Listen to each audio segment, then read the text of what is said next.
जय हिंद क्लास 12। तो आज हम लोग देखेंगे WBCHSC का पार्ट नंबर 2 1.2 का है। ये चैप्टर है। इसमें हम लोग को कल्चर के बारे में जानना है। जो कौन कौन से लोग हैं जो कल्चर के बारे में बताए हुए थे। जैसे बहुत सारे लोगों के बारे में जानकारी मिलेगी आपको। जैसे हम लोग के सूरदास, कबीरदास, ठीक है। और भी बहुत सारे लोग थे, मीराबाई, जिन्होंने भक्ति आंदोलन को लेकर आगे बढ़े थे। गुरु गुरु नानक, ठीक है। ये लोग गुरु गोविंद सिंह, ये लोग भक्ति आंदोलन के बारे में लेके बढ़े थे। देखो ये पहले ही दुखी आत्मा दुखी हो गए हैं। ये उधर देख के क्या सुन रहे हो, उसको सुन रहे हो, इधर नजर होना चाहिए। तो हिस्ट्री के बारे में हम लोग पिछले क्लास में 1 चैप्टर पूरा खत्म कर दिए थे। आज देखना हम लोग को 1.2। इसमें कुछ MCQ भी सॉल्व करेंगे हम लोग। अब कुछ दिनों से वीडियो नहीं आ रहा था तो पूरा परेशान कर दिया था कि सर अगला वीडियो कब आएगा, कब आएगा, कब आएगा। 10th क्लास का भी प्लेलिस्ट बन चुका है ऑलरेडी, 12th क्लास का भी प्लेलिस्ट बन चुका है जो आर्ट्स के बच्चे हैं वेस्ट बंगाल बोर्ड के। और कुछ महीनों बाद, 2 से 3 महीनों बाद, हम लोग का लाइफ साइंस का क्लास भी, साइंस के क्लास भी चालू हो जाएंगे। जो साइंस से हैं, जो साइंस लिए हुए हैं, जो कॉमर्स लिए हुए हैं, उन लोग का भी क्लास चालू हो जाएगा। जो अलग अलग टीचर्स भी आके कराएंगे। कॉम्पिटेटिव के बैच भी चालू हो चुके हैं ऑलरेडी। और 2-3 महीने बाद हम लोग के ऐप पर मैथ्स का क्लास भी चालू हो जाएगा। मैथ्स के टीचर भी आ जाएंगे, ठीक है। तो आपको धीरे धीरे बता दिया जाएगा सारा चीज़। और इसमें आप हिस्ट्री के क्लास कर सकते हैं, ज्योग्राफी के क्लास कर सकते हैं, और भी बहुत सारे प्लेलिस्ट आप देख सकते हैं इसमें से, ठीक है। टोटल का टोटल प्लेलिस्ट हम लोग का पूरा बना हुआ है। और वेस्ट बंगाल हायर एजुकेशन का ये पूरा बना हुआ। जल्दी बैठो बाबू, ठीक है। तो यहाँ से देखते हैं हम लोग, क्लास स्टार्ट करते हैं वेस्ट बंगाल बोर्ड का हिस्ट्री का कल्चरल एमलगेमेशंस, ठीक है। एमलगेमेशंस ये सब देखते हैं। स्टार्ट किया जाए। हम लोग को मेनली देखना है गुरु नानक देव के बारे में, मीराबाई के बारे में, और भी बहुत सारे हैं लोग, उनके बारे में देखना है। संस्कृति सम्मिश्रण और भक्ति और सूफी आंदोलन। सबसे इसमें हम लोग को सबसे पहले देखना है 2 आंदोलन के बारे में। भक्ति आंदोलन जो हिंदुओं के लिए था, और सूफी आंदोलन जो मुस्लिमों के लिए था। आज से ही नहीं, बहुत पुराने समय से ही ये झगड़ा चलते आ रहा है सूफी आंदोलन के बीच में और भक्ति आंदोलन के बीच।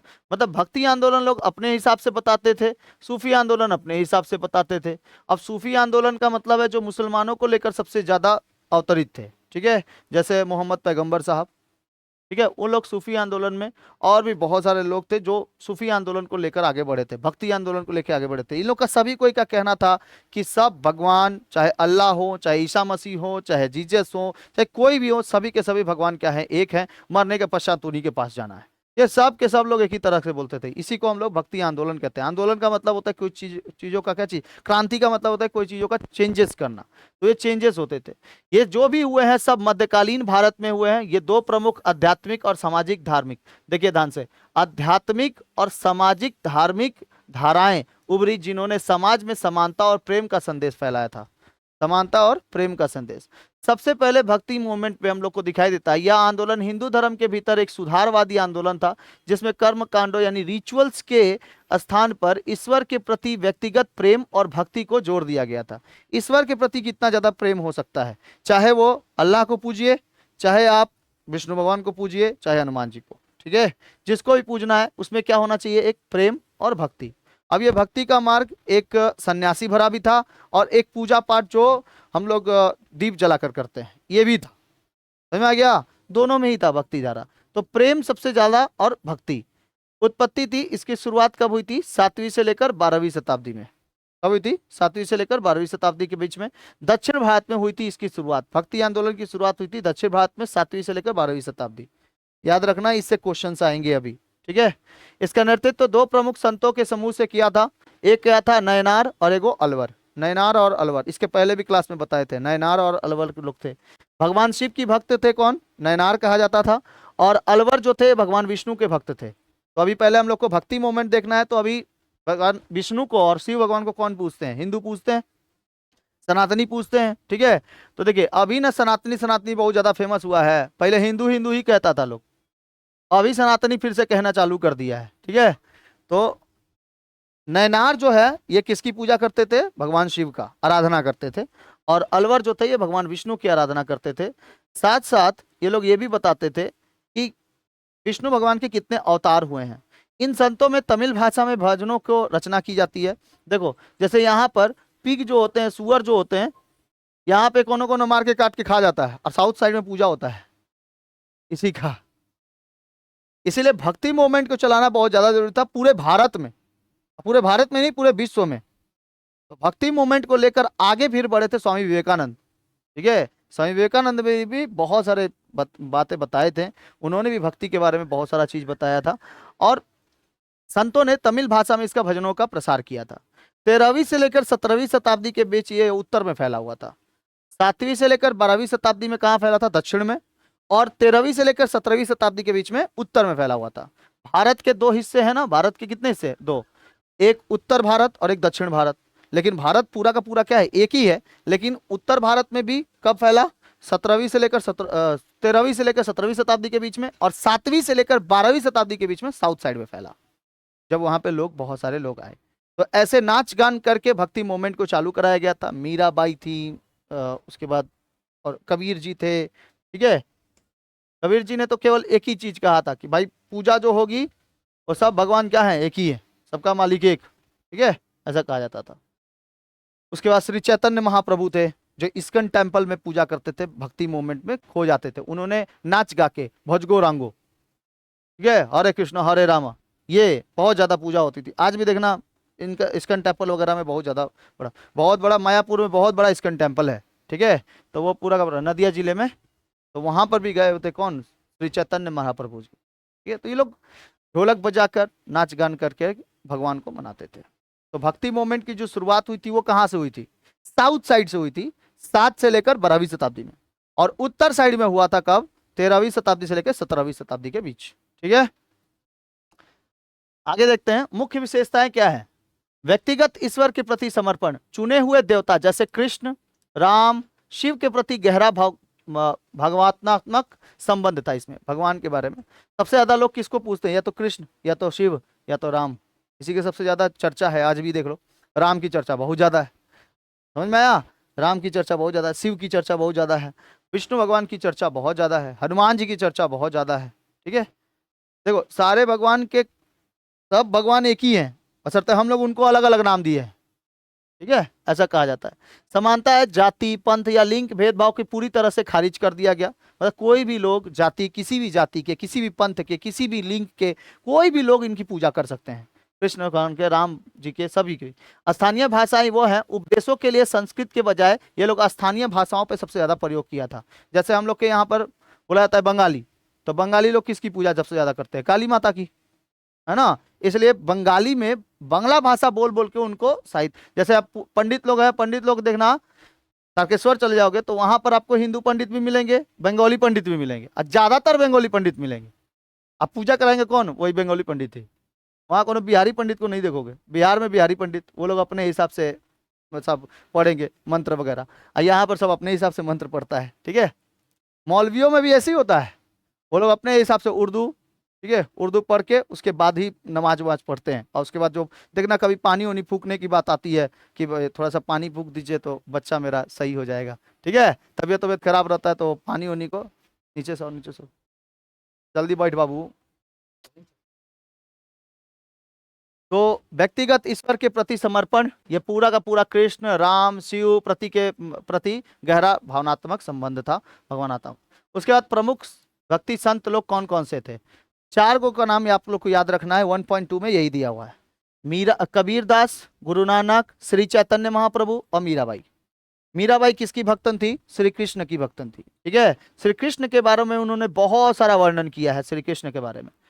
कबीर दास जी ने रूढ़िवादिता और आडंबरों को विरोध किया है, मतलब कि मूर्ति पूजा का विरोध किया है। ठीक है, बहु ईश्वरवाद का पूरा विरोध किया है। एकवस्वरवाद को मानते हैं, मतलब एक ही वो ईश्वर है, उनके बारे में मानते हैं। कौन? कबीर दास। बोलते हैं कि मूर्ति पूजा मत करो, पत्थर पूजा मत करो, उससे अच्छा है कि मन में भगवान को बसाओ, तो उससे ही सारे दुख कष्ट दूर हो जाएंगे। ये किसका कहना है? कबीर दास जी का कहना है। गुरु नानक जी का कहना है कि सिख धर्म की स्थापना किसने किया था? गुरु नानक। गुरु नानक पहले सिख धर्म के पहले गुरु थे। 10 गो गुरु आए हुए थे, इसमें सबसे लास्ट के जो गुरु थे वो गुरु गोविंद सिंह थे। ठीक है, गुरु गोविंद सिंह। और पहले गुरु कौन थे? गुरु नानक। ये मानवता और एक ईश्वर की सेवा पर जोर दिए थे। श्री चैतन्य महाप्रभु, ये इन्होंने बंगाल में संकीर्तन यानी भजन के माध्यम से भक्ति का प्रचार किया था। भजन होना चाहिए, ठीक है, नाच गान भजन। तो भजन में अलग फेर होता है और नाच गान में अलग। तो देखना भजन जब होता था उसमें सभी कोई लीन हो जाते हैं, ठीक है। श्री चैतन्य महाप्रभु, ये है कबीरदास, ठीक है। उसके बाद है कौन, गुरु नानक जी, एंड देन है कौन, श्री चैतन्य महाप्रभु, और है ये मीराबाई। तो चार लोगों का नाम आपको प्योरली याद रखना है। बोलेंगे भक्ति मूवमेंट से इनमें से कौन से चार लोग हैं, फोटो ऐसे दिखा देगा, ठीक है। तो गुरु नानक जी भी दे सकते हैं, कबीरदास भी दे सकते हैं। तो कबीरदास, गुरु नानक, इन्हीं का फोटो सबसे ज्यादा आता है, श्री चैतन्य महाप्रभु का भी और इनका भी, मीराबाई का। तो चार लोगों का नाम याद रखना। कबीरदास एकवस्वरवाद में मानते हैं, बहु ईश्वरवाद में नहीं मानते हैं, मूर्ति पूजा का विरोधी थे, और साथ साथ उन्होंने आडंबरों यानी कि जो अंधविश्वास होता है ना, उन पे सबसे ज्यादा जोर दिया गया था। उसके बाद है हम लोग के गुरु नानक जी। गुरु नानक जी ने भी एकविश्वरवाद के बारे में बताया है। उसके बाद कौन है, श्री चैतन्य महाप्रभु, इन्होंने नाच गान करके भजन करके भगवान की प्राप्ति के लिए मांग की है। और साथ साथ मीराबाई ने श्री कृष्ण की भक्ति की है, ठीक है। श्री कृष्ण की भक्ति, सबसे परम भक्त अगर कोई थी भक्तन, तो वो कौन थी, मीराबाई थी कृष्ण की, ठीक है। मुझ नैनन में कृष्ण मुझ नैनन में कृष्ण बसो, ऐसे करके उनके ब्रज भाषा में लिखा हुआ कई सारी कविताएं, ठीक है। नैनन में ऐसे करके कुछ कविताएं हैं। देखो इसी तरह हम लोग को सूफी मूवमेंट में पढ़ना है। सूफी मूवमेंट में कौन थे, देखो यह इस्लाम धर्म के भीतर एक रहस्यमय यानी मिस्टिकल आंदोलन था। मूल दर्शन है कि अल्लाह के प्रति प्रेम, अल्लाह के प्रति प्रेम, आंतरिक पवित्रता और आत्म साक्षरता का मतलब होता है। सूफी मूवमेंट यही बताता है कि अल्लाह के प्रति प्रेम। अच्छा, भक्ति मूवमेंट क्या बताता था, भगवान के प्रति प्रेम। बात तो सेम ही है, ठीक है। अब कौन लोग किस तरीके से प्रेम करेंगे, कैसे, कोई उसका गलत कोई मतलब तो नहीं ना निकाल देगा। इस वजह से सभी लोग को भक्ति मूवमेंट में जुड़ना जरूरी था। और उसी भक्ति मूवमेंट का आज नतीजा है कि हम लोग मतलब अपने भारत में हर एक प्रकार के धर्मों को लेकर चल सकते हैं, ठीक है। आंतरिक पवित्रता और आत्मरक्षता। प्रमुख सूफी संत कौन कौन थे, ख्वाजा मोइनुद्दीन चिश्ती, चिश्ती दरगाह है इनका बनाया हुआ, निजामुद्दीन औलिया और बाबा फरीद, ठीक है। ये लोग फेमस फेमस कौन है, सूफी आंदोलन के मेन आदमी है। जैसे उधर चार को थे, कौन कौन, कबीर, गुरु नानक, श्री चैतन्य महाप्रभु और एक ठो मीराबाई। उसी तरह तीन को इसमें से आपको नाम याद रखना है, निजामुद्दीन औलिया, ख्वाजा मोइनुद्दीन चिश्ती और बाबा फरीद, ठीक है। कभी भी इनका नाम बहुत ही इज्जत से लेना है, बहुत इज्जत से।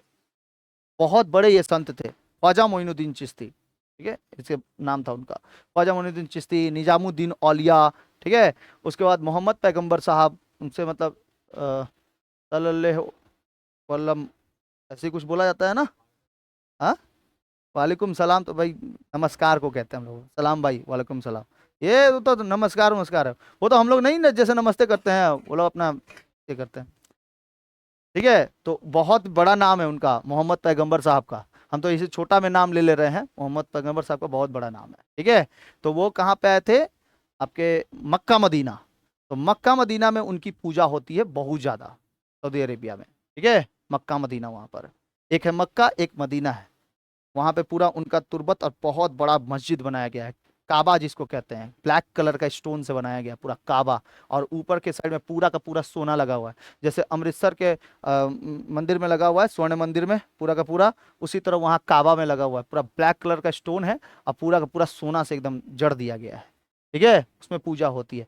कोई सभी लोग का ख्वाहिश होता है, जैसे हिंदुओं का कैसे ख्वाहिश होता है, अमरनाथ घूम के चले आए, वैष्णो देवी घूम के चले आए, फिर केदारनाथ घूम के चले आए, वैसे ही मुस्लिमों का भी यही ख्वाहिश रहता है कि हम मक्का मदीना घूम के चले आए, कम से कम अपने जीवन काल में कम से कम मक्का मदीना देख ले, ठीक है। सब सूफी संतों का। अब देखो कोई भी धर्म खराब नहीं है, कोई भी धर्म को लेकर हम लोग किसी के ऊपर टिप्पणी नहीं कर सकते हैं, नहीं ऑर्डर है हम लोगों को। कोई भी धर्म खराब नहीं है, सारे धर्म एक ही तरफ लेके जाते हैं। आपको विवेकानंद में बताएंगे, विवेकानंद ने भी कहा था कि सारे धर्म, जैसे सारी सारी नदियों का पानी जो होता है वो समुद्र में गिरता है, वैसे ही सारे धर्म एक ही ओर लेके जाते हैं, ठीक है। यही बोलने पर कि सारे धर्म एक है, यही बोलने पर मारकाट हो जाता है कि सारे धर्म एक कैसे हो सकते हैं भाई। तब देखो पूजा करने का, इसीलिए ना शिक्षा बहुत ज्यादा जरूरी है। काट दिया गया उसको बांग्लादेश में, एक आदमी को काट दिया गया ना, हेमचंद की क्या नाम था, ठीक है, हाँ? जला दिया गया, पहले मारा गया, उसके बाद पेड़ पर लटका के जला दिया गया जिंदा। तो बताओ वो खाली क्या बोला था कि भाई जो तुम धर्म का बात कर रहा है, धर्म सारे एक ही ओर के लेके हो जाते हैं, सारे इंसान एक ही, ठीक है, इंसान है, बस अलगे अलगे बांट लिया गया है, बस मार दिया उसको। दीपू चंद्रा नाम था उसका, दीपू चंद्र। तो ख्वाजा मोइनुद्दीन चिश्ती, निजामुद्दीन औलिया, बाबा फरीद, इन्होंने सार्वभौमिक भाईचारे, देखो भाईचारे, यूनिवर्सल ब्रदरहुड की स्थापना की जो धार्मिक सीमा से परे थे। ठीक है, यह है आपके ख्वाजा मोइनुद्दीन चिश्ती, कौन है, ख्वाजा मोइनुद्दीन चिश्ती साहब है। यह है आपके निजामुद्दीन औलिया, और बाबा फरीद का फोटो नहीं है शायद, नहीं बाबा फरीद का फोटो नहीं था। ठीक है, ख्वाजा मोइनुद्दीन चिश्ती और ये हो गए निजामुद्दीन औलिया। समझ आ गया। दक्षिण संत कौन थे, दक्षिण के संतों को कहा जाता था नयनार और अलवर। तो दक्षिण के जो संत थे, ये नयनार जो थे शिव भक्त करते थे, शिव भक्ति होते थे, और अलवर जो थे वो विष्णु भक्त थे। समय काल जो थे वो 7वीं शताब्दी से लेकर 17वीं शताब्दी तक पूरा, 7वीं से लेकर 12 तक किस में था, दक्षिण भारत में था, और 13वीं से लेकर 17वीं शताब्दी में किस में था, उत्तर भारत में फैला हुआ था। कौन सा काल, भक्ति आंदोलन। मुख्य संदेश यह है कि प्रेम, भक्ति, समानता और मानवता एक ही है। और विरोध जो किया गया था वो किस चीज का विरोध किया गया था, जाति का विरोध, किसका, जाति व्यवस्था और कठिन कर्म कांडों का। ठीक है, कर्म कांड, कर्म अच्छे होने चाहिए आपके, फल की चिंता ना करो, कर्म अच्छे होने चाहिए। तो इनमें समझ में आ गया। भक्ति आंदोलन में 4 जन, मीराबाई, गुरु नानक, कबीरदास और श्री चैतन्य महाप्रभु। और सूफी आंदोलन में कितने जन, 3 जन, ख्वाजा मोइनुद्दीन चिश्ती, निजामुद्दीन औलिया और बाबा फरीद। ठीक है, तो अभी हम लोग देखते हैं किसके बारे में, कबीरदास की। ठीक है, भक्ति संत में कबीरदास सबसे फेमस है। इनका जन्म 1440 में हुआ था और मर गए थे कब, इनकी मृत्यु कब हुई थी, 1518 में। ठीक है, 1518 में, ध्यान से समझिएगा। कबीर भक्ति आंदोलन के सबसे प्रभावशाली रहस्यवादी कवि हैं, संत हैं। उनका जन्म कहाँ हुआ था, वाराणसी के एक बुनकर परिवार में हुआ था। किसमें, बुनकर परिवार में। उनके विचार हिंदू धर्म और इस्लाम धर्म दोनों के तथ्य शामिल हैं। इन्होंने निर्गुण भक्ति यानी निराकार ईश्वर पे जोर दिया है। ईश्वर का कोई भी आकार नहीं होता, उसी को क्या कहते हैं, निराकार। ठीक है, उन्होंने मूर्ति पूजा, तीर्थ यात्रा, उपवास और खतना जैसे प्रथाओं की कड़ी आलोचना की। खतना उतना नहीं होना चाहिए, ठीक है, मुस्लिमों में होता है से खतना वगैरह। तो मूर्ति पूजा, तीर्थ यात्रा और उपवास ये भी नहीं होना चाहिए। लेकिन हम लोग के ऊपर इतना ज्यादा प्रभाव पड़ा है उपवास का, इतना ज्यादा उपवास पड़ा है, उपवास का इतना ज्यादा प्रभाव पड़ा है कि सब के सब क्या करते हैं, उपवास कर लेते हैं, है ना, उपवास वगैरह करते हैं ना। जैसे रमजान के महीने में सब 1 महीने तक पूरा उपवास करता है बढ़िया से, जरूरी भी है। कहीं ना कहीं बार बार खाली खाते जाओगे मसाला वाला तो पूरा शरीर खराब हो जाएगा, और एक चीज खाली मसाला मसाला मसाला, है ना। तो इसीलिए कभी कभी उपवास करना भी जरूरत है। जैसे हिंदू धर्म में होता है कि भाई मंगलवार को नहीं खाएंगे, हनुमान जी का दिन है ना, कोई मांस मछली नहीं खाएंगे। नवरात्रि के दिन तो पूरा 1 महीना ही छोड़ दिया जाता है, होता है कि नहीं होता। तो ये कंडीशन होते हैं। 9 दिन छोड़ दिया जाता है। अरे भाई कोनो कोनो 1 महीना छोड़ देता है, पूरा दुर्गा पूजा, काली पूजा ले ले दे ले, उसके बाद एक के बार बिता देता है ना। फिर छठ पूजा भी आ जाता है तो 1 महीना छोड़ दो भाई, मत खाओ, ये भी हो जाता है। फिर सावन के महीने में 1 महीना पूरा छोड़ देता है, उस समय मुर्गा मछली सब एकदम बढ़ जाता है बोलता है 1 महीना कोई खाएगा नहीं हमको। बुनकर एक परिवार था, परिवार का नाम है, जैसे तुम्हारी जाति का कोई नाम है ना वैसे ही जाति का नाम था एक बुनकर। जो भूमियार नहीं लोग होते हैं, भूमियार, बुनकर, ये बुन बुन के कपड़े वगैरह वही सब। उन्होंने मूर्ति पूजा, तीर्थ यात्रा और उपवास पे, खतना, इस सब पे क्या लगाया था, प्रतिबंध लगाया था कि ये सब नहीं होना चाहिए। ठंडा लगा, नींद लग रहा, सोना है, नहीं पढ़ना है, पढ़ना है ना, रचना है। उनकी कविताएं देखो क्या क्या है, उनकी कविताएं हैं बीजक। कौन सी कविता, बीजक। इनकी मतलब कई सारे कविताएं हैं जिसमें मिलता है इन लोग के, मतलब इनके बारे में मिलता है, बीजक की नाम की किताब है। ठीक है, उनके कई सारे छंद हैं, गुरु ग्रंथ साहिब में भी शामिल किया गया है उनके कई सारे छंदों को, जो हम लोग पढ़े थे कबीरदास के हिंदी किताब में दिया हुआ है आप लोग के छंद के बारे में, है ना, 2-2 लाइन के मीनिंग वो सब दिए हुए हैं। वो किसमें है, गुरु ग्रंथ साहिब में भी है, जो गुरु नानक ने ये किया था। प्रसिद्ध दुआ क्या है, देखो, बुरा जो देखन मैं चला, बुरा ना मिलिया कोई, मन देखा अपना मुझसे बुरा ना कोई। मतलब दूसरों में बुराई खोजते खोजते पहले हमें अपने भीतर की बुराइयों को समझना पड़ेगा, और जब हम लोग खोज लेते हैं, जब अपने मन को खोज लेते हैं तो ऐसा पता चलता है कि मुझसे बुरा कोई नहीं है। ठीक है। तो ये एक उनका प्रसिद्ध दोहा है, सबसे फेमस फेमस। अरे और भी बहुत सारे हैं। गुरु गोविंद दोहु गड़े काको लागू पाए, बलिहारी गुरु आपने गोविंद दियो बताए। ठीक है, ऐसे कई सारे कविताएं हैं, बहुत खतरनाक खतरनाक कविता। तो इनके प्रसिद्ध दोहे हैं, ये है कबीर जी। ठीक है, कबीर जी। ऐसा माना जाता है कि जब इनकी मृत्यु हुई थी तो इनका जो शरीर था वो लोटे में, मतलब सब हिंदू लोग बोलता था कि हम इनको जलाएंगे और मुस्लिम बोलता था कि हम दफनाएंगे। ठीक है, ऐसा बोलते थे। तो कबीर जी बोले कि जब इनकी मृत्यु हुई तो ऐसा माना जाता है कि इनका जो राख था वो एक लोटे में चला गया था और ऊपर में एक कपड़ा था लाल कलर का और उसके ऊपर गुलाब फूल रखा हुआ था। तो गुलाब फूल को उठा के लेके चले गए मुस्लिम्स, और जो लोटा था उसमें जो अस्थियां थी उसको लेके चले आए हिंदू। मतलब मरने के पश्चात भी, मृत्यु के पश्चात भी ये दोनों जन को क्या कर दिए, सेपरेट कर दिए, ताकि लड़ाई ना लड़े ये लोग आपस में कि हम कहाँ हम कहाँ, हम दफनाएंगे हम जलाएंगे, ऐसे। ठीक है, ऐसे ना। हाँ, वो अपने से हो गए थे ऐसा माना जाता है, अपने से। मतलब जहां शरीर उनका था ना वो शरीर वहां पे मिला नहीं, जहां पे मृत्यु थी वहां पे शरीर मिला नहीं, और वहां पे राख में बदल गया था और वो लोटे में था। अब ये क्या कहानी कितना सच है ये कोई नहीं बता सका है, खुद किताब विजक भी नहीं बता सका है। ठीक है, आगे देखते हैं गुरु नानक जी के। गुरु नानक जी, इनका जन्म कब, 1469 में, और ये मृत्यु कब, 1539 में। ठीक है, गुरु नानक जी सिख धर्म के संस्थापक और पहले गुरु कौन थे, गुरु नानक जी थे। ठीक है, समझ में आ गया। इनका दर्शन का नाम क्या था, एक ओंकार। एक ओंकार, केवल एक ईश्वर, मतलब एक ओंकार के बारे में बताया है इन्होंने, केंद्रित किया है। उन्होंने एकेश्वरवाद, समानता और करुणा का प्रचार किया है। मुख्य शिक्षाएं क्या है, जाति व्यवस्था, मूर्ति पूजा, अंधविश्वासों के खारिज किया था। 3 स्तंभों पर जोर दिया गया था, कीरत करनी, कीरत करनी को ईमानदारी से काम करने वाला कहा जाता है। वंड चखना, इसका मतलब होता है साझा करना, मतलब सभी को लोग के साथ साझा करना, सभी लोगों का मदद करना। और सेवा, निस्वार्थ सेवा, निस्वार्थ भाव से क्या चीज, सेवा। ठीक है, ये कहा था।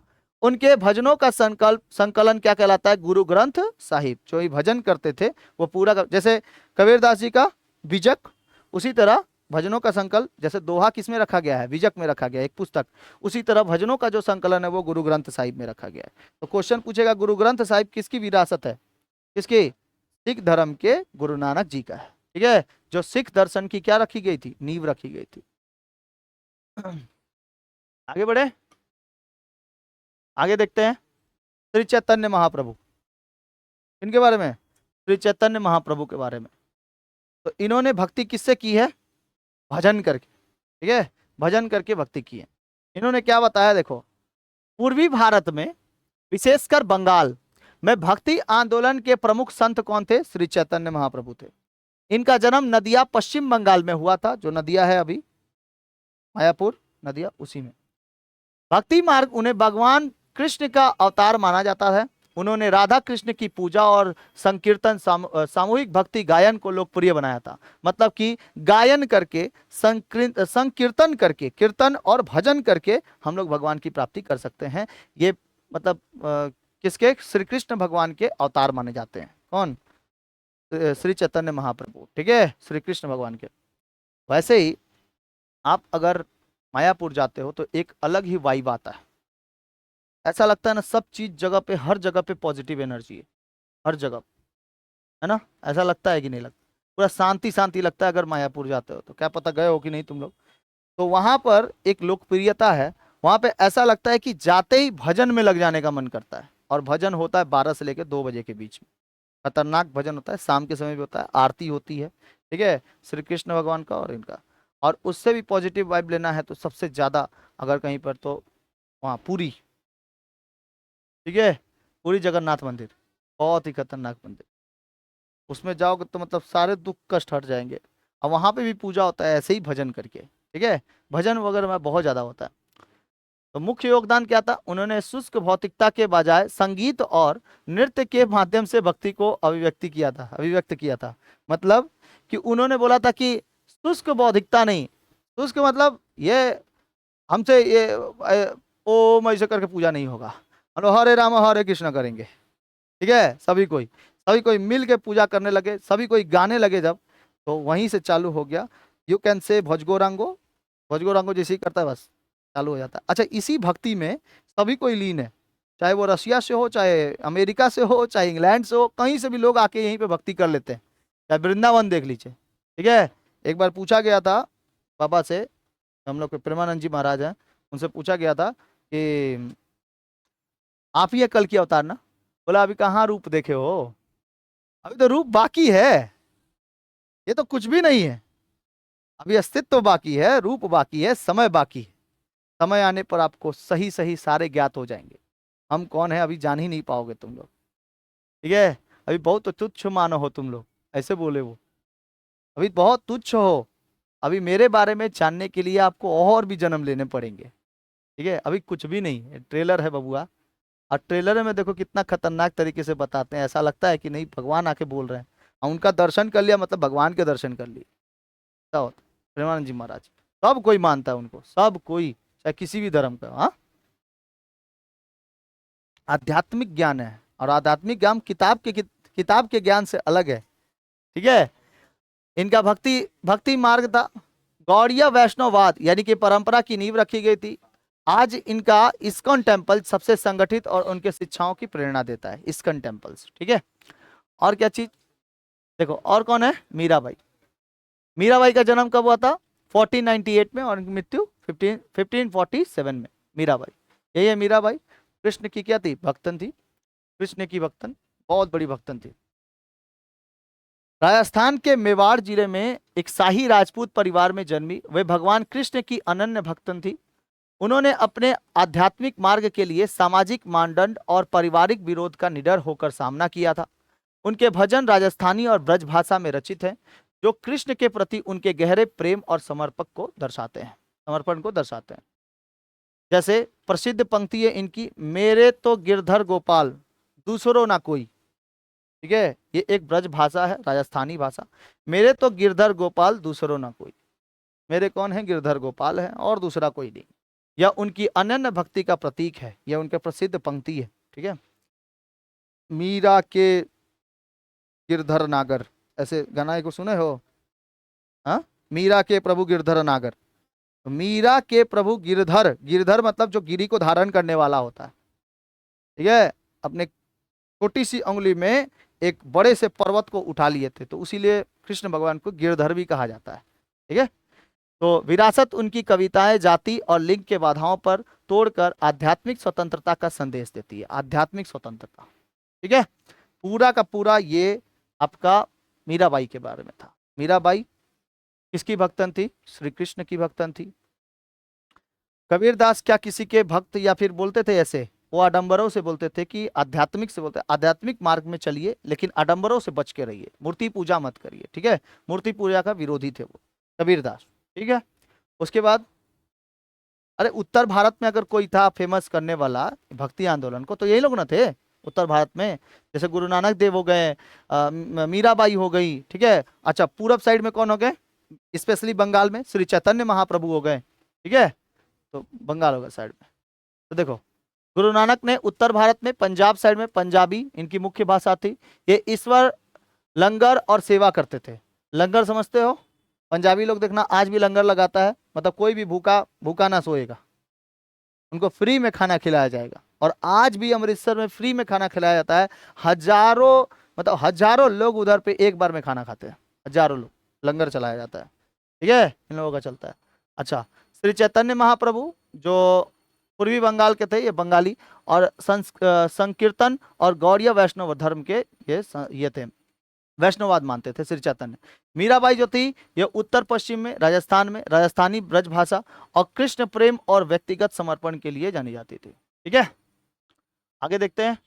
सामाजिक सुधार में समानता का संदेश। कबीर और गुरु नानक जैसे संतों ने जाति व्यवस्था को चुनौती दी और बताया कि व्यक्ति का मूल्य उसके भक्ति और चरित्र से होता है, जन्म से नहीं। मतलब जैसा भक्ति करोगे वैसा फल पाओ, ऐसा माना जाता था। हाशिए के समुदाय के शक्तिकरण। इस आंदोलन में दलितों और महिलाओं को आध्यात्मिक और सामाजिक समानता प्रदान किया गया था। कबीर का दोहा है, जात ना पूछो साधु की, पूछ लीजिए ज्ञान। पूछ लो ज्ञान, मोल करो तलवार का, पड़ा रहने दो मियान, ठीक है। यहाँ पे मियान होगा, मियान नहीं होगा, मियान होगा। मतलब कि जात ना पूछो साधु की, साधु की जात मत पूछ लिए, उससे ज्ञान पूछ लीजिए। जाति पूछकर आपको ज्ञान की प्राप्ति नहीं होगी, आप उससे ज्ञान पूछ लीजिए, ज्ञान ले लीजिए। ठीक है। और जो अगर मोल करो तलवार की, तलवार का मोल करो, पैसा कितना मोल का है वो, मतलब ज्ञान का मोल करो, वो उसका मोल मत करो। मयान को वैसे ही रहने दो, जैसे तलवार को कहाँ रखा जाता है, मयान में रखा जाता है। ठीक है। तो उसका मोल मत करो, तलवार का मोल करो। और तलवार एक ज्ञान की तरह काम करता है। समझ में आया? ये किसका क्या नाम था? कबीरदास जी का। धार्मिक सद्भाव क्या था देखो, कबीर, दादू दयाल और अमीर खुसरो जैसे संतों ने दोनों धर्मों के साझा आध्यात्मिक सार पर जोर दिया है। एकेश्वरवाद, कबीर ने कहा है कि अल्लाह और राम एक ही ईश्वर सत्य के दो नाम हैं। किसने कहा है? एकेश्वरवाद में कहा गया कि, कबीर ने कहा है कि अल्लाह, हम नहीं बोल रहे हैं, कबीर जी ने, अल्लाह और राम एक ही प्रकार के क्या है, एकश्वरीय सत्य है, और जिसमें सांप्रदायिक तनाव का काम करने में मदद मिलती है। साझा आध्यात्मिक में समाज में आपसी समझ और भाईचारे का माहौल बनाया गया था। दूसरा क्या है? संस्कृति योगदान। साहित्य, सांस्कृतिक योगदान क्या है? साहित्य का विकास, संतों ने हिंदी, तमिल, मराठी, बंगाली, कन्नड़ जैसी क्षेत्रीय भाषाओं में काव्य का रचना किया था। संगीत परंपरा, मीराबाई ने भजन किया था। श्री चैतन्य महाप्रभु भी भजन किए थे। कबीर के दोहे से हम लोग को संगीत परंपरा से मिलता है। जैसे संगीत देखो ना, कबीर के दोहे में भी गाया जाता है। श्री चैतन्य महाप्रभु के संकीर्तन से भी। और भारतीय संगीत शास्त्रीय और लोक दोनों के अभिन्न अंग माने गए हैं। ज्ञान का लोकतांत्रिक, आध्यात्मिक ज्ञान को कठिन संस्कृति में निकालकर आम आदमी में सरल भाषा में उपलब्ध कराया गया था। ठीक है, ताकि संगीत के भी माध्यम से हम लोग कम से कम भगवान से जुड़ सके। आज भी देखना, इतना इतना डिवोशनल सॉन्ग है, इतने बढ़िया बढ़िया सॉन्ग है, तो संगीत ऐसे सॉन्ग है कैसे, मतलब डिवोशनल का मतलब ही होता है भगवान को सॉन्ग। छठ पूजा का सॉन्ग कभी भी सुन लोगे तो मन करेगा सुनते रहे। और कुछ कुछ गाने इतने खतरनाक है कि कितनों भी पुराने हो जाए लेकिन सुनने को मन कर जाता है। ठीक है। अब केवल वो हिंदी गाने में नहीं बोल रहे, मुस्लिमों में भी बहुत सारे ऐसे ऐसे मतलब सॉन्ग्स हैं कि उसको आप सुनिएगा ना, उसका जो म्यूजिक्स और जो बातचीत मतलब बोलने का तरीका, सब के सब एकदम मस्त लगेगा। ठीक है। लेकिन सब भोजपुरी गाना सुनने लगता है, क्या करोगे? भोजपुरी में भी ऐसे मतलब सब उसको अश्लील बना के रख दिया है। यहाँ पर क्या कहते हैं, अभी हनुमान जी का पूजा हो रहा था, एक गाना बजाया होगा, एक से दो गाना बजाया होगा हनुमान जी का, बस। और उसके बाद वो लोग अपने से गाना बजाने लगा भोजपुरी।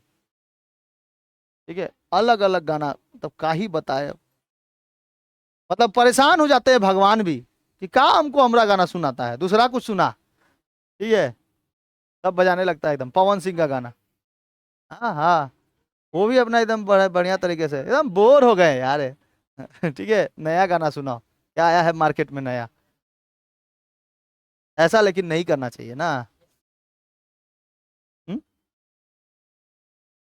हाँ, वो लोग ऑर्केस्ट्रा लेके आता, फिर भी वो लोग ठीक ठाक गाता है ना? कि अश्लील गाता है? अश्लील गा देता है, अरे क्या करोगे वो, भगवान है कहाँ खड़े हैं सब, छोड़ो हटाओ। आध्यात्मिक शक्तिकरण, सीधा संबंध क्या है? संतों ने पुजारियों और मध्यस्थाओं की भूमिका को खारिज कर दिया और भगवान के साथ सीधे संबंध बनाया। मतलब कि संतों ने बोला कि देखो, पुजारियों को और इनके मध्यस्थाओं को, इनको छोड़कर सीधे तुम किससे भीख मांग लो, भगवान से सीधे भीख मांग लो। किसी के मौलवी या फिर मंदिर मतलब और क्या नाम है, अरे पंडित के ऊपर भरोसा नहीं करिए, आप अपने से मांग मांग लीजिए जो करना है भगवान से। ठीक है, सीधे चल जाइए किनके पास? भगवान के पास। उनके लिए कोई रास्ता तुमको बाधा नहीं किया हुआ है, सीधे भगवान के पास चल जाइए। अरे मंदिर में जाने को बोल रहे हैं, सीधे मर के नहीं जाने को बोल रहे हैं। ठीक है, जा सकते हो मंदिर में अपना दुखड़ा रोने के लिए, समझ नहीं आया? हाँ, दुखड़ा रोने के लिए महिलाओं की भूमिका, मीराबाई जैसे हस्तियों ने पितृसत्तात्मक मापदंडों को चुनौती दी और महिलाओं को आध्यात्मिक स्वतंत्रता के लिए प्रेरित किया। मतलब महिलाएं भी पूजा करने जा सकती हैं। ठीक है, किसने कहा था? मीराबाई ने। सूफी आंदोलन क्या है देखो, सूफी आंदोलन, सूफीवाद इस्लाम का एक रहस्यमय आयाम है जो 8वीं शताब्दी के दौरान अरब दुनिया में उभरा था। कहां पर? अरब की दुनिया में। यह आंदोलन इस्लाम के भीतर बढ़ती भौतिकता और कठोरता के विरोध, आंतरिक शुद्धता और दिव्य प्रेम पर केंद्रित था। भारत में आगमन इसका हुआ 12वीं शताब्दी में। यह दिल्ली सल्तनत और बाद में मुगल साम्राज्य के दौरान में पूरे भारत में फैला। ठीक है, मतलब कि उस समय तक, उससे पहले तक भक्ति मूवमेंट ही चलता था।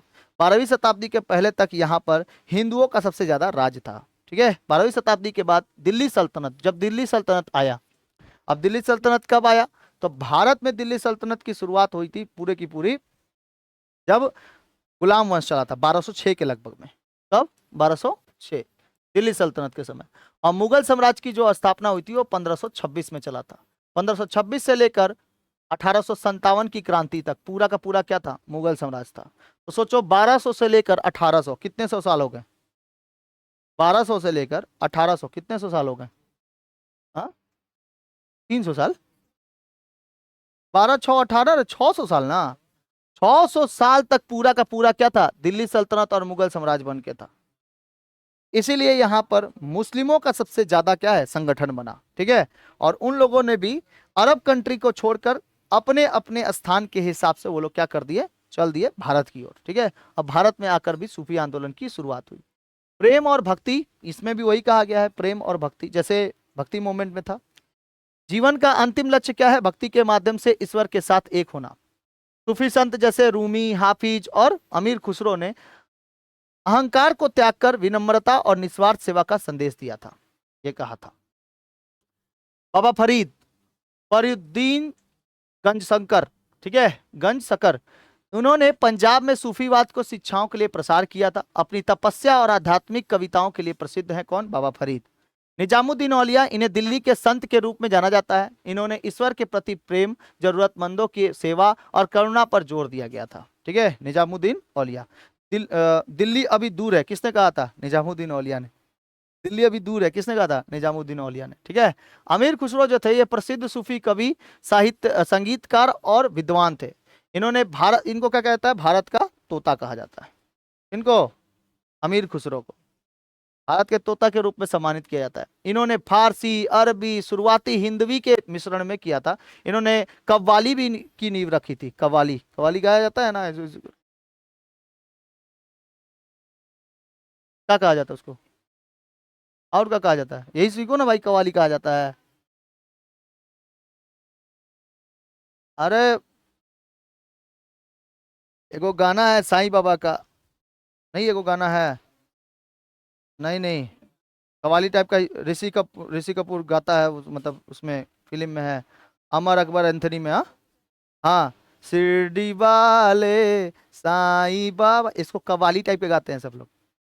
ठीक है, वो गाना नहीं सुने हो? उसमें कव्वाली टाइप का ही तो बैठ के गाते हैं लोग कव्वाली। संगीत के विकास में महत्वपूर्ण योग दिया था। ठीक है, योगदान दिया था इसमें। अच्छा, चिश्ती संप्रदाय देखो क्या था? चिश्ती ऑर्डर, यह भारत के सबसे प्रभावशाली सूफी संप्रदायों में से एक था। इसकी स्थापना किसने किया था? ख्वाजा मोइनुद्दीन चिश्ती ने किया था 1235 ईस्वी में। अंत में कहाँ पे? अब अजमेर पहुंचे थे। विशेषताएं क्या है? सादगी, उदारता और ईश्वर के प्रति पूर्ण समर्पण। इस संप्रदाय के संतों में भौतिक धन और शक्ति को त्याग कर कठोर जीवन जिया और मानवता की सेवा को प्राथमिकता दी। ठीक है, ख्वाजा मोइनुद्दीन चिश्ती का दरगाह है जिसने अकबर ने बनवाया था। ठीक है, ख्वाजा मोइनुद्दीन चिश्ती। कादरी संप्रदाय देखो, दूगो संप्रदाय देखो, चिश्ती संप्रदाय, आयो कौन से थे? कादरी संप्रदाय। इसकी शुरुआत बगदाद में अब्दुल कादरी जिलानी ने द्वारा की गई थी और भारत में यह विभिन्न संतों के माध्यम से लोकप्रिय हुआ था। ये भी संप्रदाय वही कहता था, भक्तिगत, धर्मनिष्ठा, भक्ति और इस्लामी शिक्षाओं के सख्त पालन करना पर जोर दिया था। कादरी संतों ने आत्मशुद्धि और विनम्रता और ईश्वर पर निर्भरता को महत्व दिया है। इनका दृष्टिकोण आध्यात्मिकता और शरिया के बीच में संतुलित माना जाता था। शरिया एक कानून है, उसी हिसाब से मतलब इस्लाम धर्म वाले लोग मानते हैं। एगो कौन है? सोहरावर्दी। सोहरावर्दी, इसकी स्थापना 13वीं शताब्दी में मुल्तान में शेख बहारुद्दीन जकरिया ने किया था। ठीक है, जकरिया।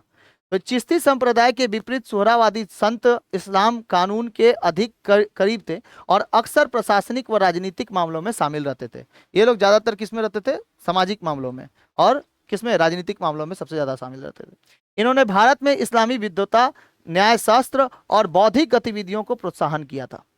साथ साथ नक्शबंदी संप्रदाय क्या था? इनके शुरुआत मध्य एशिया में ख्वाजा बहाउद्दीन नक्शबंद के द्वारा किया गया था और 16वीं शताब्दी में ख्वाजा बाकी बिल्लाह के माध्यम से ये भारत में पहुंचा था। देखो, मध्य एशिया में शुरुआत हुई थी। किसके द्वारा? ख्वाजा बहाउद्दीन नक्शबंद के द्वारा। और 16वीं शताब्दी में कहां पर आए थे? भारत में, ख्वाजा बाकी बिल्लाल। ये भारत में शुरुआत किए थे। किस संप्रदाय का? नक्शबंदी संप्रदाय का।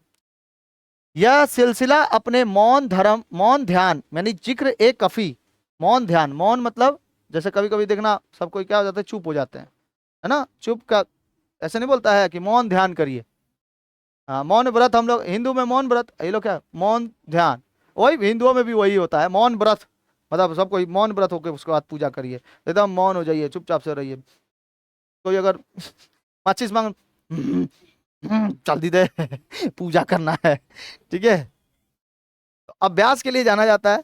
यह अन्य सूफी संप्रदाय की तुलना में अधिक मुखर और संगीत परंपराओं के विरुद्ध थे। मतलब संगीत से बोलते थे कि हम लोग संगीत से पूजा वगैरह नहीं करेंगे, ठीक है।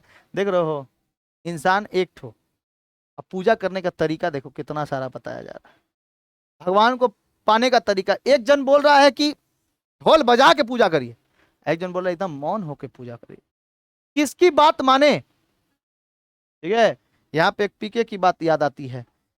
उसकी बात मानो जो तुमको बुलाया बनाया है, उनकी नहीं कि जो तुमने उनको बनाया है, ठीक है।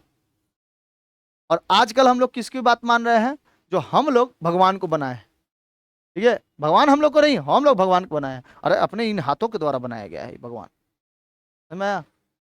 तो आडंबरों से बचना चाहिए, समझ कि नहीं आया? आज एक लड़के की मृत्यु हो गई बिहार में, तो सांप काटा और लड़के की मृत्यु हो गई एक केवल अंधविश्वास के कारण। वो डॉक्टर को ना दिखा के गया था किसी ओझा के पास, और वहां जाने के पश्चात उसको बोलता है कि गंगा जी में अपना पैर डुबा के रखना या फिर तुम भी उतरी पे रहना। 7-8 घंटे के बाद उस लड़के की मृत्यु हो गई, 7 घंटे के बाद। यह अंधविश्वास। गया डॉक्टर, डॉक्टर के पास गया रहता तो बच जाता, मर गया बेटा, ठीक है, मर गया। यही होता है अंधविश्वास। भारत में सूफीवाद का क्या प्रभाव पड़ा? सूफी आंदोलन में भारतीय समाज, संस्कृति और आध्यात्मिक गहरा प्रभाव डाला। इसके मुख्य प्रभाव निम्नलिखित हैं। क्या क्या प्रभाव डाला है? धार्मिक सद्भावना, यानी कि सूफियों में हिंदू मुस्लिम एकता को बढ़ावा देना महत्वपूर्ण भूमिका निभाई थी। ईश्वर के सार्वभौमिक प्रकृति, प्रेम, करुणा और विनम्रता जैसे साझा मूल्यों पर जोर दिया गया था। ख्वाजा मोइनुद्दीन चिश्ती और निजामुद्दीन औलिया जैसे संतों ने सभी धर्मों के लोगों को आकर्षित किया, जिससे समाज में धार्मिक सहिष्णुता बढ़ा। उसके बाद संस्कृति प्रभाव, इसको देखा गया कि सांस्कृतिक प्रभाव, सूफीवाद ने कला और विभिन्न क्षेत्रों में समृद्ध किया था। संगीत, कविता और वास्तुकला, 3 चीजों से। संगीत, जो कव्वाली भारतीय संगीत का एक हिस्सा बन चुका था। कविता फारसी, उर्दू और क्षेत्रीय बोलियों की लिखी गई थी। और वास्तुकला में सूफी दरगाह जैसे अजमेर शरीफ और निजामुद्दीन औलिया का मकबरा, कहाँ पर है? अजमेर में है निजामुद्दीन औलिया। इस्लामिक और भारतीय स्थापत्य शैलियों में अनूठा मिश्रण देखने को मिलता है, ठीक है। सामाजिक कल्याण, सोशल वेलफेयर, सूफी दरगाहें सामाजिक कल्याण के लिए केंद्र के रूप में उभरी थी। यात्रियों को, गरीबों को, बेसहाराओं को, लोगों को भोजन और आश्रय देना, यही तो काम किसका था? गुरु नानक जी का भी तो था, ठीक है, आश्रय देने का। लंगर चलाना, सामूहिक रसोई, ठीक है, लंगर चलाना, ये कहाँ था? मुस्लिम में भी था, हिंदुओं में भी था और सिख धर्मों में भी था, ठीक है। आध्यात्मिक प्रभाव भी बहुत सारे पड़े हुए थे। साफ सूफीवाद के कर्मकांडों के बजाय ईश्वर के साथ व्यक्तिगत संबंध और आंतरिक परिवर्तन पर ध्यान केंद्रित किया गया था। इन लोगों को भौतिक इच्छाओं में अलगाव और नैतिकता का मार्ग दिखाया गया था, ठीक है। भारत में सबसे प्रभावशाली चिश्ती संप्रदाय की स्थापना किसने की थी? निजामुद्दीन औलिया, ख्वाजा मोइनुद्दीन चिश्ती, बाबा फरीद या अमीर खुसरो? किसने किया था? किसने किया था? ख्वाजा मोइनुद्दीन चिश्ती। किस सूफी संतों ने दिल्ली के संत के रूप में माना जाता है? किस सूफी संत को दिल्ली संत के रूप में माना जाता है? बताओ आंसर। शेख बहाउद्दीन जकरिया, कुतुबुद्दीन बख्तियार काकी, निजामुद्दीन औलिया, ख्वाजा मिल्लाल, तितुए हिंद, भारत का तोता, निजामुद्दीन औलिया। तुतिए हिंद किसको कहा जाता है? देखो इसका आंसर यहीं पे हो गया है। अमीर खुसरो को क्या कहा जाता है? तुतिए हिंद। क्या कहा जाता है? भारत का तोता। मुल्तान में सुरावादी संप्रदाय, शेख बहाउद्दीन जकरिया, ठीक है। ये क्वेश्चन का आंसर, क्या आंसर बताओ? कौन सा सूफी संप्रदाय अपने मौन ध्यान या जिक्र एक खफी लिए प्रसिद्ध है? चिश्ती संप्रदाय, सोहरावादी संप्रदाय, कादरी संप्रदाय या नक्शबंदी? तो नक्शबंदी जो थे वो जिक्र कफी के रूप में जाने जाते थे। संगीत शैली कव्वाली की शुरुआत करने का श्रेय किसे दिया जाता है? बाबा फरीद, अमीर खुसरो, तानसेन या निजामुद्दीन औलिया? अमीर खुसरो को। ठीक है, कव्वाली। बगदाद में कादरी संप्रदाय की स्थापना किसके द्वारा की गई थी? अब्दुल कादरी जिलानी, ख्वाजा बाकी बिलहाल, ख्वाजा बहाउद्दीन या शेख अहमद सरहिंद? किसको? अब्दुल कादरी जिलानी। किसी का भी आंसर तुम लोग नहीं बता पा रहे हो, मतलब कुछ समझे ही नहीं हो, कुछ नहीं समझो तुम लोग को। तुम्हारे ऊपर ना, तुम लोग के ऊपर ये गला फाड़ फाड़ के कुछ फायदा नहीं है। वो कुछ कुछ लोग हैं ना जिनके वजह से मुझको शायद पढ़ाना पड़ता है, नहीं तो तुम लोग को ऐसे ही छोड़ देते हम, नहीं पढ़ाते। सूफी दरगाहों में लंगर सामुदायिक रसोई यानी प्रथा का मुख्य उद्देश्य क्या था? संगीत का अभ्यास, सामाजिक कल्याण और गरीबों की सेवा, राजनीतिक बैठकें और धार्मिक ग्रंथों की शिक्षा? सामाजिक कल्याण और गरीबों की सेवा करना इनका काम था। दूसरा है, पंजाब क्षेत्र में सूफीवाद के शिक्षाओं का प्रसार करने वाले प्रमुख चिश्ती संत कौन थे पंजाब क्षेत्र में? अमीर खुसरो, बाबा फरीद, अब्दुल कादरी कादिर या ख्वाजा मोइनुद्दीन? बाबा फरीद। सूफी और भक्ति आंदोलन के बीच मुख्य समानता क्या है? जल्दी बताओ। सूफी और भक्ति आंदोलन के बीच मुख्य समानता क्या है? दोनों ने मूर्ति पूजा का समर्थन किया, दोनों ने प्रेम, भक्ति और समानता पर जोर दिया, दोनों केवल उच्च वर्ग के लिए थे और दोनों ने केवल संस्कृत का उपयोग किया। कौन सा? बी नंबर, दोनों प्रेम, भक्ति और समानता पर जोर दिया था। सूफी संतों के निवास स्थान पर आश्रय आश्रम को क्या कहा जाता था? सिलसिला, खानकाह, दरगाह या बरकत? तो खानकाह कहा जाता था। सूफी शब्दावली में पीर का क्या अर्थ होता है? आएगा एग्जाम में यह। शिष्य, आध्यात्मिक गुरु, उत्तराधिकारी या धार्मिक यात्री? आध्यात्मिक गुरु। सूफी शिष्य को क्या कहा जाता था? सूफी शिष्यों को क्या कहा जाता था? देखो, सूफी शब्दावली में पीर को कहा जाता था आध्यात्मिक गुरु, पीर बाबा। ठीक है, और सूफी शिष्य को क्या कहा जाता था? इनको कहा जाता था मुरीद। नक्शबंदी सिलसिले को भारत में लोकप्रिय बनाने का श्रेय किसे दिया जाता है? ख्वाजा बाकी बिलहाल को, शेख अहमद सरहिंद को, बाबा फरीद या निजामुद्दीन औलिया? तो ख्वाजा बाकी बिलहाल को। नक्शबंदी के लिए, नक्शबंदी जैसे ही आएगा ख्वाजा बिलहाल मानेंगे। इनका बताइए। सूफी परंपराओं में सामा का क्या अर्थ है? मौन व्रत, आध्यात्मिक संगीत और नृत्य की सभा, तीर्थ यात्रा, दान पुण्य? कौन सा हो जाएगा? आध्यात्मिक संगीत और नृत्य की सभा। इसका हो जाएगा औरंगजेब। कौन सा मुगल सम्राट नक्शबंदी सिलसिले का अनुयायी था? औरंगजेब। सूफियों द्वारा आम जनता से जुड़ने के लिए विकसित की गई भाषा हिंदवी में किसका योगदान सर्वाधिक है? अमीर खुसरो का है। वदत उल वजूद ईश्वर की एकता के सिद्धांत को मानने वाला द्वारा सिक्कों का झुकाव किस सिलसिले की ओर था? सुहरावर्दी, नक्शबंदी, कादरी, चिश्ती? कादरी। ठीक है, कादरी के लिए। तो इतना क्वेश्चन आप लोग को 18 क्वेश्चन है पूरा का पूरा, आप लोग को पूरा का पूरा इसमें यूट्यूब पे मिल जाएगा और साथ साथ एप्लीकेशन पे भी मिल जाएगा ये क्वेश्चन पूरा। ठीक है, हिंदी इंग्लिश दोनों में मिल जाएगा। इधर खाली हिंदी में, हिंदी इंग्लिश दोनों में मिल जाएगा। ठीक है, मिलते हैं अगले क्लास में, तब तक के लिए जय हिंद, जय भारत।